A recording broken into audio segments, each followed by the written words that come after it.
আপনি দুনিয়াতে অসৎ আমল করবেন, এই অসৎ আমল আপনাকে আমাকে বাঁচাতে পারবে না। আমার আপনার শত্রু হয়ে যাবে। কবরের বাড়িতে আমি আপনি বেঁচে যাব যদি সৎ বন্ধ থাকে। আজকে দুনিয়ায় নামাজ পড়েছে, নামাজ দাঁড়িয়ে যাবে, কবরে আপনাকে আমাকে আযাব দিতে পারবে না। দাঁড়িয়ে যাবে সাদকা, দাঁড়িয়ে যাবে সাদকা আপনাকে আমাকে বাঁচাবে, দান আমাকে আপনাকে বাঁচাবে, যাকাত আমাকে আপনাকে বাঁচাবে।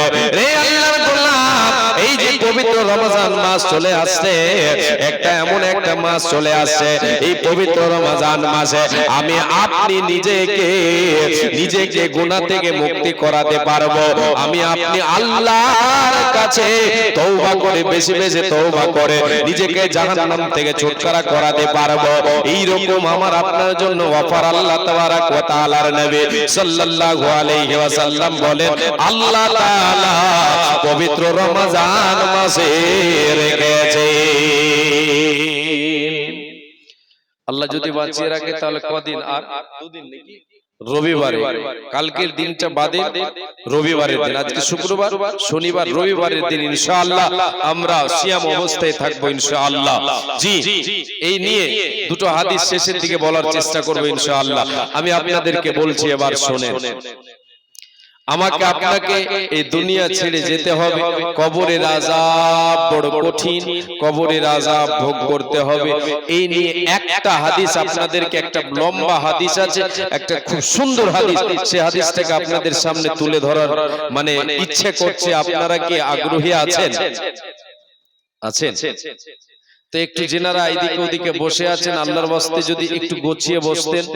আমি সবাইকে দেখতে পাচ্ছি না, এখানে যেনারা বসে আছেন আলহামদুলিল্লাহ আপনাদেরকে দেখতে পাচ্ছি। বাবজান ভাইজান আপনারা যেনারা এদিকে আছেন একটু আসেন, আর যেনারা চলে যাবেন যান, ধরে রাখবো না আর বলবো না যে আপনারা বসে থাকেন। জি, জ্ঞানী যারা বুঝি তারা শুধু ইশারায়, জ্ঞানী যারা বুঝি তারা শুধু ইশারায়, নির্বোধকে বুঝাইতে কে পারে কোথায়। আমি তো কোন একদম কি বলে, কোন সি খেত কি মূলি হে বলে না, আমি তো ছোট চ্যাংড়া, আমি আপনাকে পারবো না, পারবো না। জি, আসেন একটু চলে আসেন, আল্লাহর ওয়াস্তে একটু চলে আসেন। কোটি টাকার মালিক দেখো অভাব হয় না তো, গরিবে ঘুমাই কোড়ে ঘরে মনটা বাহাদুর। কোটি টাকার মালিক দেখো অভাব হয় না তো, গরিবে ঘুমাই কোড়ে ঘরে মনটা বাহাদুর। ফিরাউনের লাশটা দেখো মিশর জাদুঘরে, খাই না মাটি পোকা মাকড় সবাই ঘৃণা করে। অন্তরে তাকিবে যার ঈমান সদা, অন্তরে তাকিবে যার তাকওয়া সদা, রহমত আসিবে সেটা প্রভুর ওয়াদা। বড়র বড়াই থাকলে দিলে রহমত আসবে না, বড়র বড়াই থাকলে দিলে রহমত আসবে না। নিজেকে নিজে ছোট মনে করিও সদা, নিজেকে নিজে নিঃস্ব মনে করিও সদা, নিজেকে নিজে খাকসার মনে করিও সদা। উঁচু জমিন থেকে পানি নিচু জমিনে যায়, তেমনি খোদার রহমত আসে নম্রতার হৃদয়। এ ভোগ বিলাসের বাড়ি গাড়ি পড়ে রবে সব, এ ভোগ বিলাসের বাড়ি গাড়ি পড়ে রবে সব। থাকতে সময় স্মরণ করো আল্লাহ আমার রব, আল্লাহ আমার রব। লিল্লাহি তাকবীর। এবার আসেন হাদিসটা আপনাদেরকে নিয়ে যাই। হাদিসটাতে কয়েকটা জিনিস, কয়েকটা মাসলা আপনাদেরকে বলে দেব ইনশাআল্লাহ। বারা বিন আযিব রাদিয়াল্লাহু তাআলা আনহু বলেন, একজন আনসারী সাহাবীর নামাজ জানাজা পড়েছেন আল্লাহর রাসূল। আমরা জানাজা পড়ে সবাই কবরস্থানে গেলাম, কবরস্থানে গেলাম। কবরটা রেডি হতে একটু সময় লাগবে, এই বলে সাহাবায়ে কেরামদেরকে নিয়ে আল্লাহর নবী সাল্লাল্লাহু আলাইহি ওয়াসাল্লাম বসে গেলেন। কোথায়? কবরস্থানে বসে গেলেন। কেমন করে বসলেন? চুপ করে বসে গেলেন, নীরবে বসে গেলেন।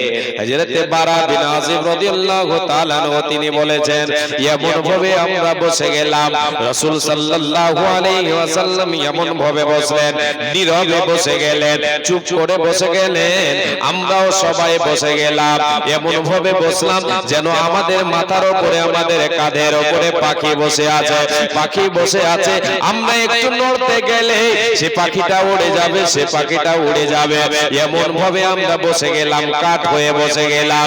এমন সময় আল্লাহর নবী সাল্লাল্লাহু আলাইহি ওয়াসাল্লামের কাছে হাতে একটা কাঠের টুকরো, বিশ্ব নবী দয়ার নবী সাল্লাল্লাহু আলাইহি ওয়াসাল্লামের কাছে একটা কাঠের টুকরো তিনি নিয়ে আছেন। ওই কাঠের টুকরোটা নিয়ে আল্লাহর নবী তিনি দাগ কাটছেন, মাটিতে দাগ কাটছেন, আর চোখের পানি বয়ে বয়ে বয়ে বয়ে বয়ে দাড়ি মোবারক ভিজে যেন ওই জায়গাটা সিক্ত হয়ে গেল। আল্লাহর নবী এমন সময় তিনি তিনার মাথাটা উপর দিকে ওঠালেন, চেহারাটা উপর দিকে করলেন, আবার নিচের দিকে করলেন, আবার উপর দিকে করলেন, নিচের দিকে করলেন।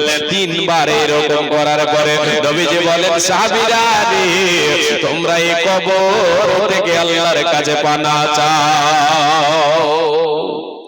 যখন আল্লাহর নবী কথা বললেন, তিনবার বললেন, দুইবার অথবা তিনবার, আমরা সবাই কবর থেকে আল্লাহর কাছে পানা চাইলাম।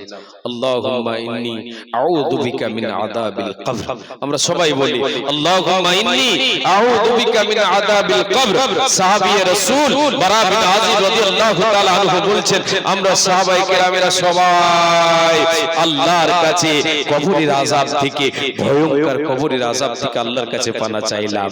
এবার নবীজি আমার বলতে শুরু করলেন, রে আমার উম্মত উম্মতিরা শুনে নাও, যখন একটা মুমিন ব্যক্তির কাছে, যখন একটা মুমিন বান্দার মৃত্যুর সময় হয়ে যায়, যখন একটা ভালো মানুষের মৃত্যুর সময় হয়, সে সময় তার দমটা কবজ করার আগে মালাকুল মউত আসার পূর্বে তার কাছে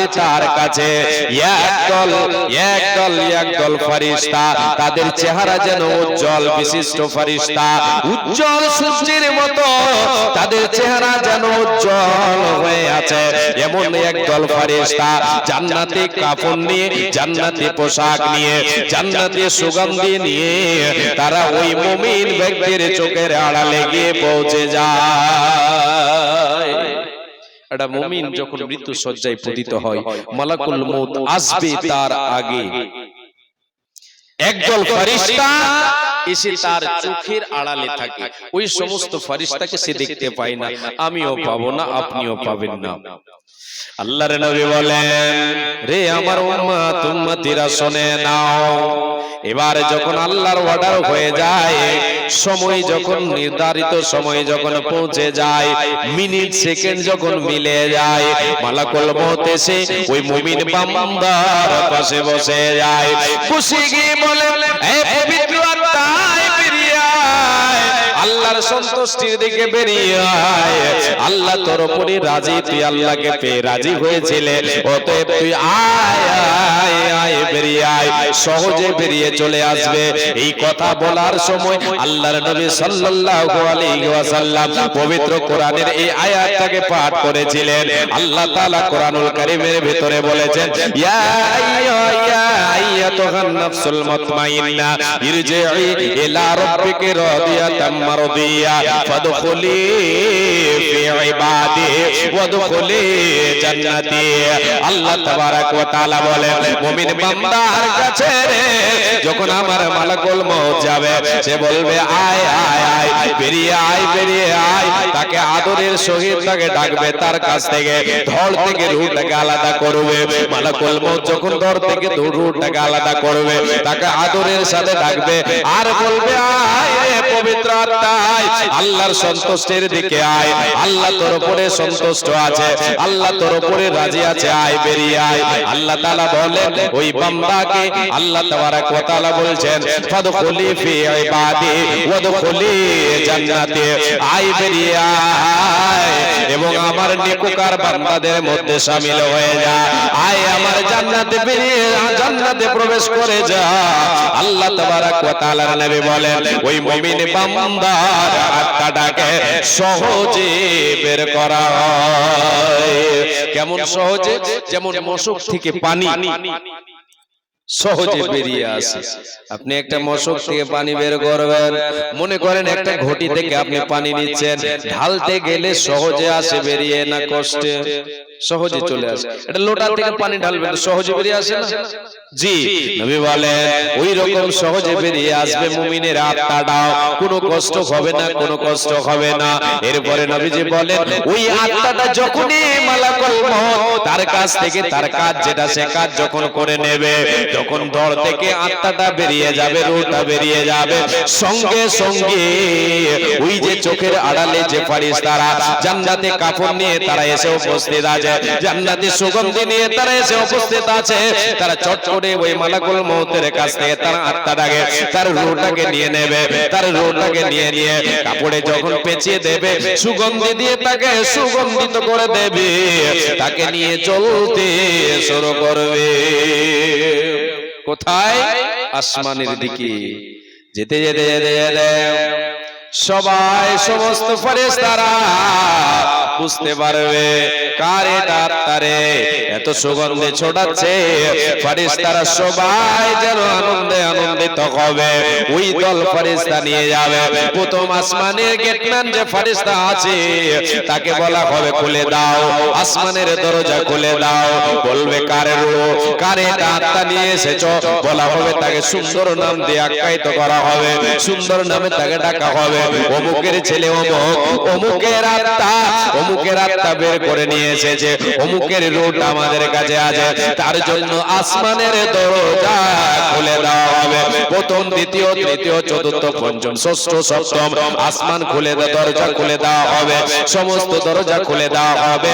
আর তারপরে আল্লাহ বলবেন রে আমার ফেরেশতারা এর নামটা তোমরা লিখে দাও জান্নাতি লিস্টে, জান্নাতি দপ্তরের নামটা লিখে দাও। এই হাদিসটা ভালো করে বুঝে যান, জান্নাতি দপ্তরে তার নামটা লিখে দাও। লিখে দেওয়া হলো, যখন লিখে দাও